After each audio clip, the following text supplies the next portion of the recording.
امیہ زیادہ تر شام میں رہا، کبھی کبھی مکے آتا تھا مگر زیادہ اس کا قیام شام میں رہا۔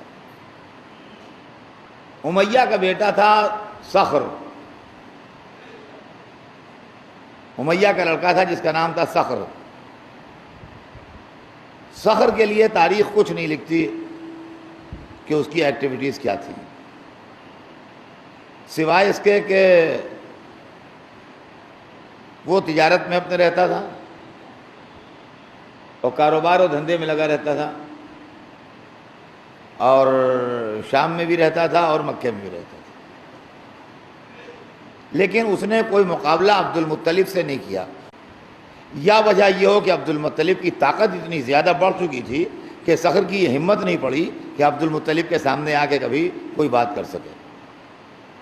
لیکن تاریخ یہ بتاتی ہے کہ صخر امیہ کا بیٹا تھا اور عبد المطلب کا کنٹمپریری تھا۔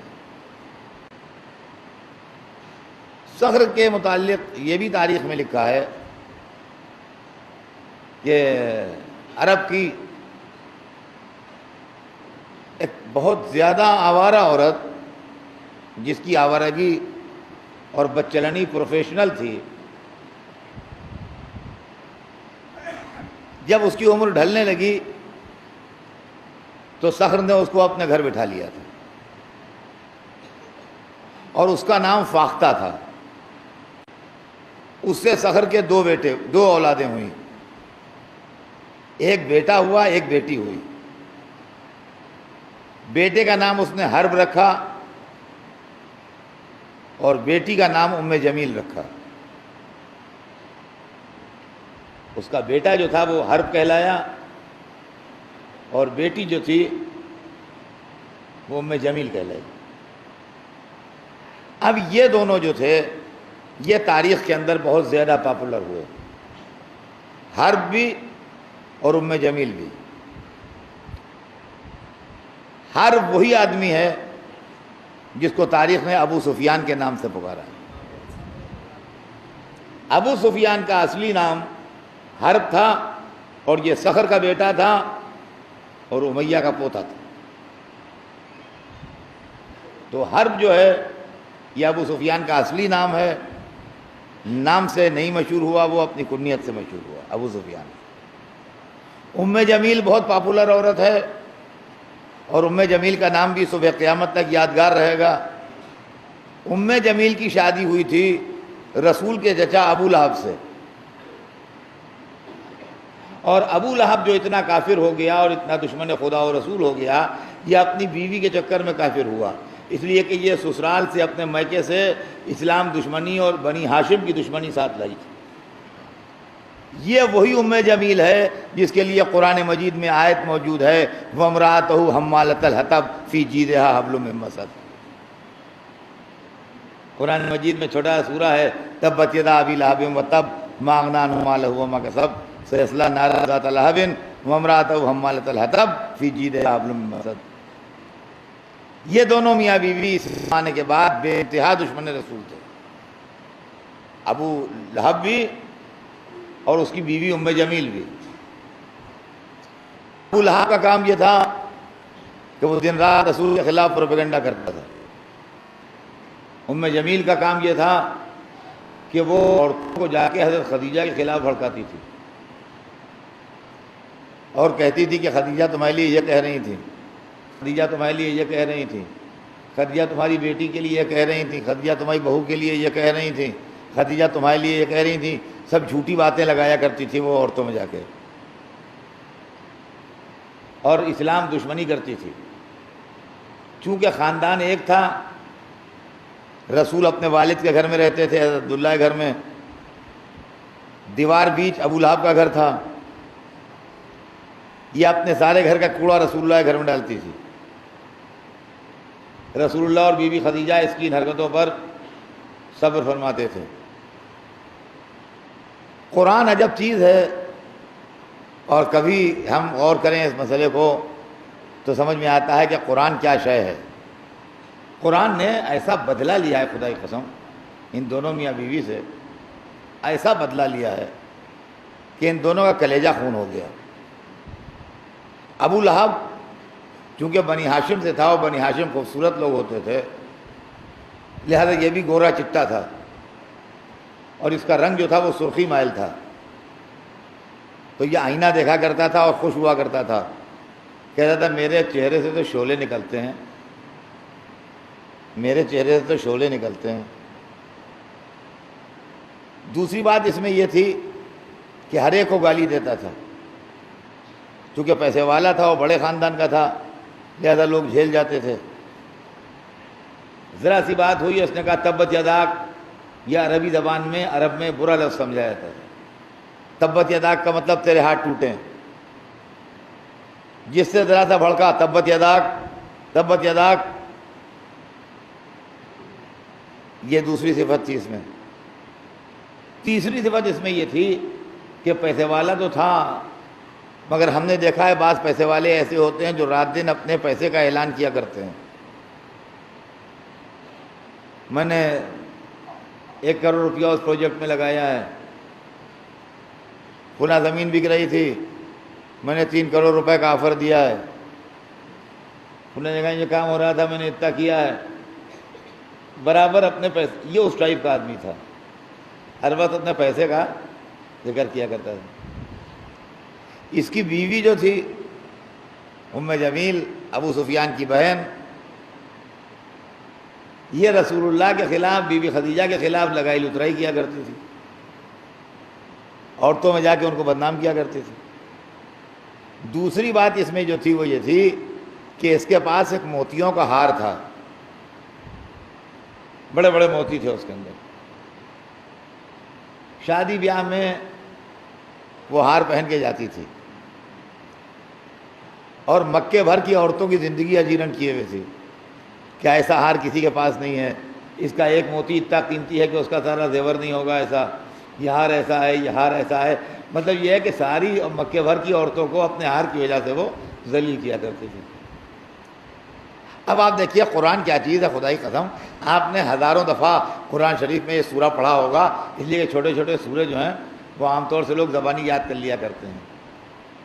اب جو چھوٹا سا ایک سورہ اترا، تبت یدا ابی لہب وتب، اس کے ایک کیریکٹرسٹک کی طرف اشارہ، ابو لہب کے ہاتھ ٹوٹے اور وہ تو ٹوٹ گئے۔ اب یہ جو آیت آ گئی تو جس کو اس نے کہا تبت یداک، اس نے زور سے نہ کہا تو چپکے سے تو کہا کہ تبت یدا ابی لہب وتب، تبت یدا ابی لہب وتب، ابو لہب کے ہاتھ ٹوٹے اور وہ تو ٹوٹ گئے۔ ما اغنی عنہ مالہ وما کسب، اس کا مال اس کو غنی نہیں بنا سکا، اور جو کچھ اس نے حاصل کیا کمایا اس سے کچھ فائدہ نہیں ہوا اسے۔ جہاں انہوں نے 1 لاکھ 2 لاکھ کروڑ 2 کروڑ کی بات کہی، وہیں کسی نے پڑھ دیا ما اغنی عنہ مالہ وما کسب۔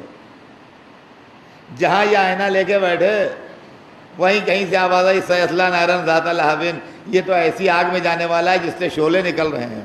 دیکھیں کیا بیوٹی ہے قرآن میں کہ بھئی جب تمہارے چہرے سے شعلے نکل رہے ہیں تو شعلوں کا یہاں آبادی میں کیا کام، وہیں جاؤ جہاں شعلے نکل رہے ہیں۔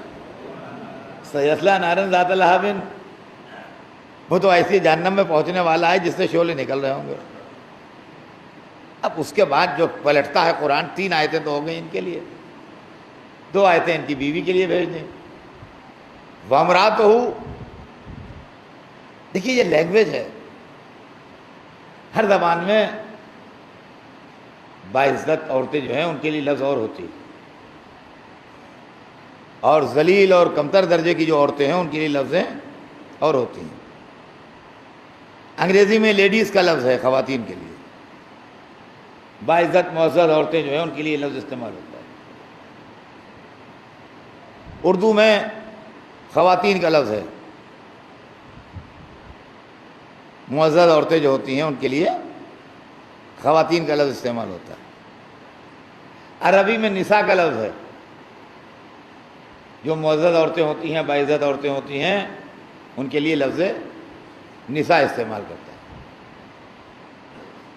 یا ایھا النبی قل لازواجک بناتک ونساء المؤمنین، اے رسول کہہ دیجئے اپنی بیٹیوں سے، اپنی بیویوں سے اور مومنین کی خواتین سے۔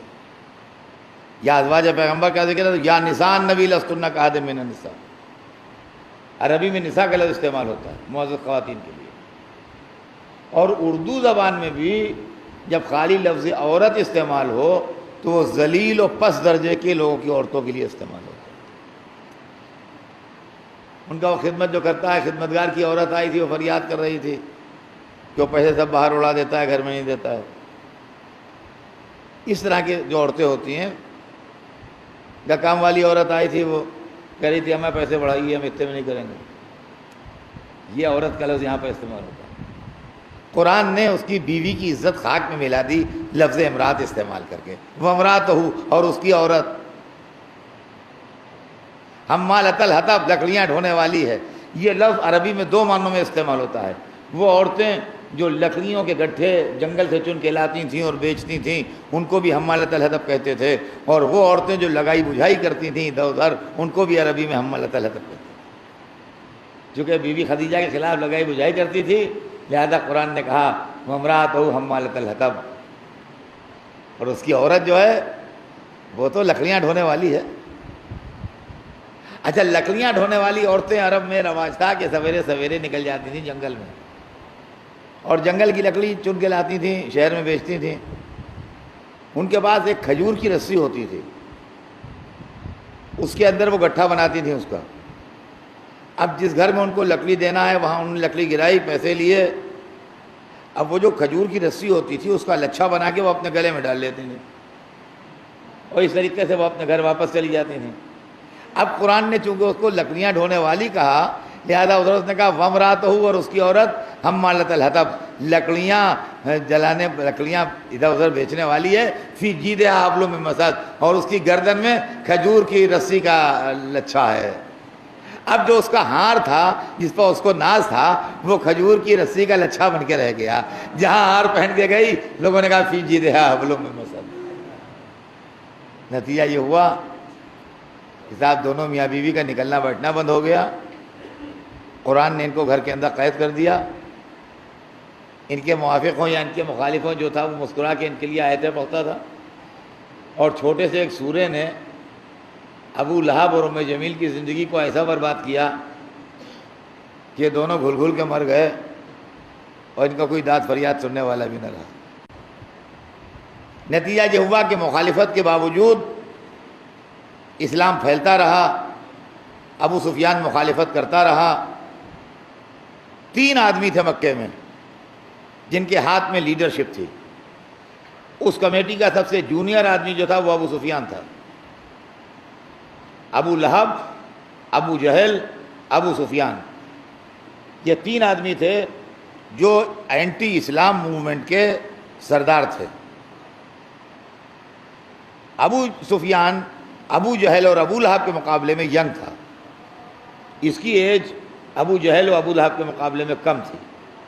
وہ دونوں بوڑھے ہو گئے تھے، یہ جوان تھا، لہذا یہ زیادہ ایکٹیو تھا اوروں کے مقابلے میں۔ آپ جو میں پڑھ رہا ہوں اس کو غور سے سنیے اور سوچئے کہ جس چیز کو آپ اسلام کہتے ہیں وہ کتنی بڑی دھاندلی اور مکاری سے دوچار ہوا ہے۔ اس لیے کہ میں کہوں، آپ کہیں، کوئی کہے، کوئی مانے کوئی نہ مانے۔ آئیے میں آپ کو مولا علی کا ارشاد سناتا ہوں۔ نہج البلاغہ اٹھائیے۔ نہج البلاغہ میں ایک خطبے ہیں پہلے، سرمنس، اور سرمنس کے بعد جو دوسرا چیپٹر ہے وہ لیٹرز کا ہے، جو مولا نے خطوط لکھے ہیں۔ آپ دوسرے چیپٹر میں جائیے، ابو سفیان کے بیٹے معاویہ کو مولا علی نے خط لکھا ہے۔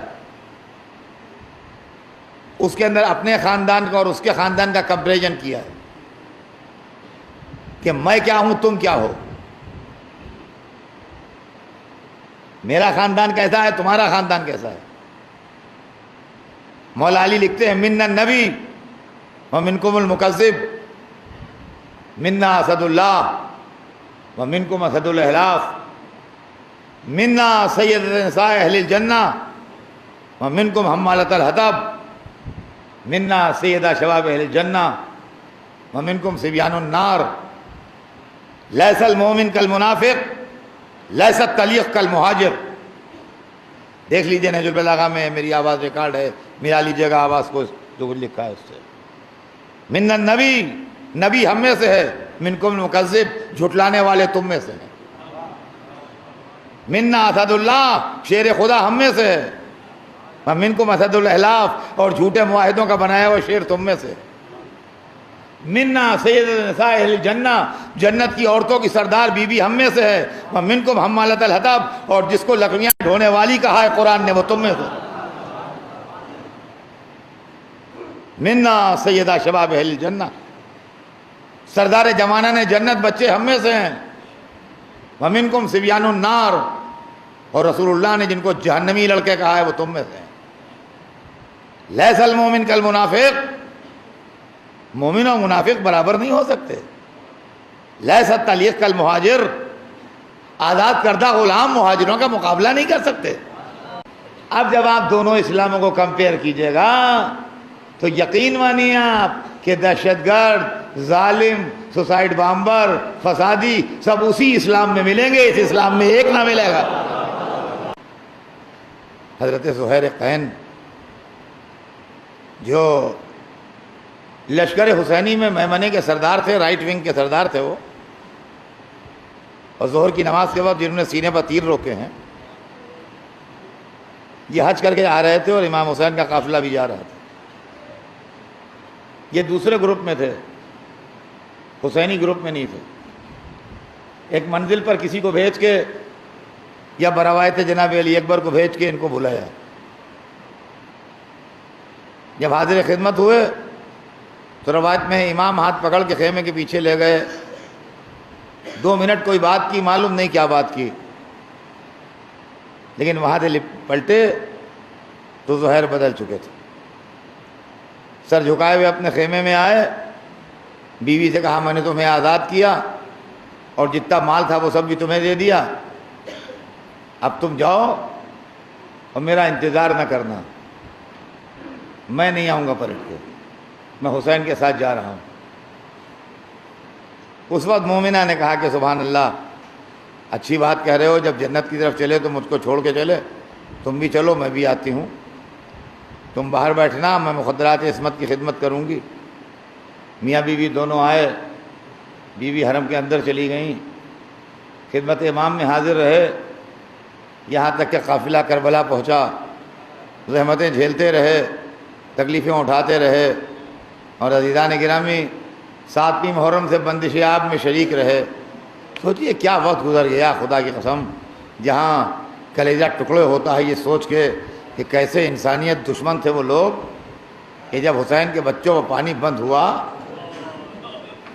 تو روایت میں ہے کہ ظالم فرات کا پانی بڑے بڑے پیالوں میں بھرتے تھے اور دھوپ کے رخ پر اس کو لا کے آہستہ آہستہ زمین پر گراتے تھے۔ دھوپ کے رخ پر لا کے اس لیے گراتے تھے کہ دھوپ کی چمک پانی میں پیدا ہو سکے، اور ادھر بچے پیاس سے تڑپ رہے ہیں اور پکار کہتے تھے حسین یہ پانی تم پر کھول دیں اگر بیعت یزید کو۔ عزیزان گرامی، حسین تو بڑی چیز تھے، حسین کی اصحاب و انصار تو بڑی چیز تھے، بھلا ان سے معاذ اللہ بیعت کا تصور کس کے دماغ میں ہو سکتا ہے؟ میں مذہب بدل دوں، اگر آپ ایک آواز بتا دیں مجھے کہ کسی بچے نے کہا مولا بہت پیاسے ہیں۔ بچے پیاس سے تڑپتے رہے، پیاس سے جانیں لبوں تک آتی رہیں، مگر کسی نے پانی کی طرف مڑ کے دیکھا نہیں۔ میر انیس کیا خوب کہہ گئے ہیں کہ پیاس ایسی تھی کہ آ گئی جاں ہونٹوں پر، صابر ایسے تھے کہ پھیری نہ زباں ہونٹوں پر۔ اور تاریخ بتاتی ہے کہ ان پیاسوں میں ایک ننھا پیاسا ایسا تھا کہ جو 3 دن سے گہوارے میں ہچکیاں لے رہا تھا۔ کیوں عزیزان گرامی، آپ سوچئے اگر علی اصغر پیاس کی شدت سے خیمے میں شہید ہو جاتے تو یہ ظالم دنیا یہی کہتی کہ یزید کے لشکر والوں کو کیا معلوم تھا کہ حسین کے خیمے میں ایک 6 مہینے کا بچہ بھی۔ حسین کو کہنا چاہیے تھا، ایسی بات تھوڑی ہے کہ بچے کو پانی نہ دیتے، بتانا تو چاہیے تھا، انہوں نے تو کسی سے بتایا ہی نہیں۔ بچہ خیمے میں پیاسا تڑپ کے مر گیا، اتمام حجت کے لیے بچے کو لائے۔ لوگ کہتے ہیں کیوں لائے؟ اسی لیے لائے کہ ظالم کی سنگ دلی معلوم ہو جائے کیا ہے۔ بچے کو ہاتھوں پر لائے، کہا اگر میں خطا وار ہوں تو یہ بچہ تو معصوم ہے، یہ تو بے خطا ہے، اس نے تو کوئی خطا نہیں کی ہے۔